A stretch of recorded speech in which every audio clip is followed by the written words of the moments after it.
আজকে আমরা আমাদের পাখিটিকে ফরিদপুর থেকে কানাইপুরে পাঠাবো। আর ফরিদপুর থেকে কানাইপুরের দূরত্ব 9.5 কিলোমিটার। যেহেতু আজকে ডিস্টেন্স পরীক্ষা করছি, সেই ক্ষেত্রে আমরা আমাদের সেন্সরগুলো অফ করে দিচ্ছি, যাতে সেন্সরের কারণে যেন কোনো ব্যাটারি ব্যাকআপ না লাগে আর আমরা যেন অ্যাকচুয়াল রেজাল্ট পাই।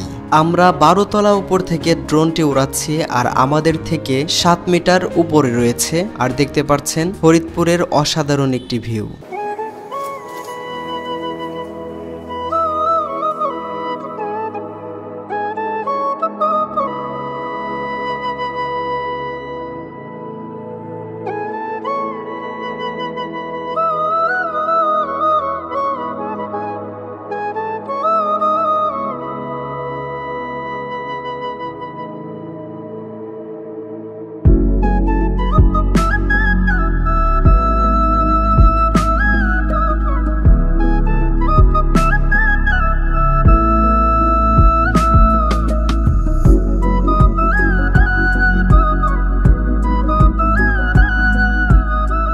আমরা অলরেডি 1 কিলোমিটার দূরে চলে এসেছি আর আমাদের ড্রোন 35 মিটার উপরে রয়েছে। এই ক্ষেত্রে আমাদের সিগন্যাল একটু কমে গিয়েছিল, কিন্তু ভয় পাওয়ার কোনো কারণ নাই, কেননা সিগন্যাল যদি লস হয় তাহলে আমাদের ড্রোন অটোমেটিকভাবে আমাদের কাছেই চলে আসবে। সো আমরা আরো দূরে যাব।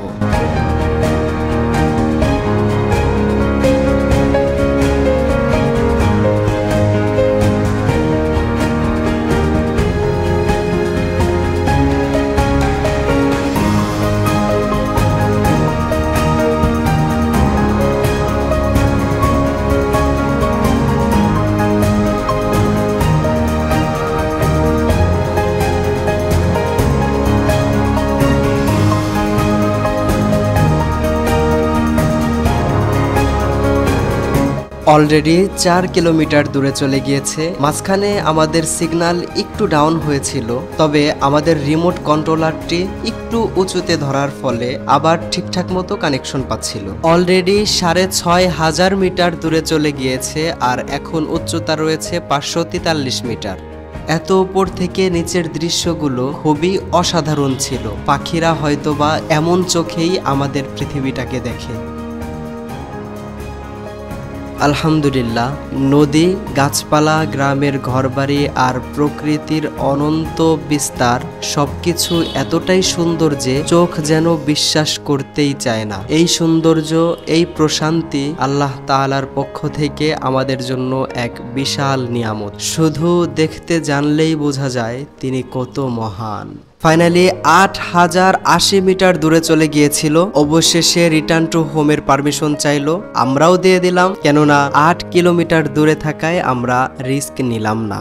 এই ক্ষেত্রে আমাদের সিগন্যালে কোনো সমস্যা হয়নি, তাই বোঝা গেল ব্যাটারি ব্যাকআপ যদি আরো থাকতো তাহলে আমরা আরো দূরে যেতে পারতাম। তো আপ ডাউনে ধরে নেওয়া যায় 16 কিলোমিটার যেতে পারে। তো এখন দেখতে পাচ্ছেন আমাদের ড্রোনটি স্মার্ট রিটার্ন টু হোমে ব্যাক করছে।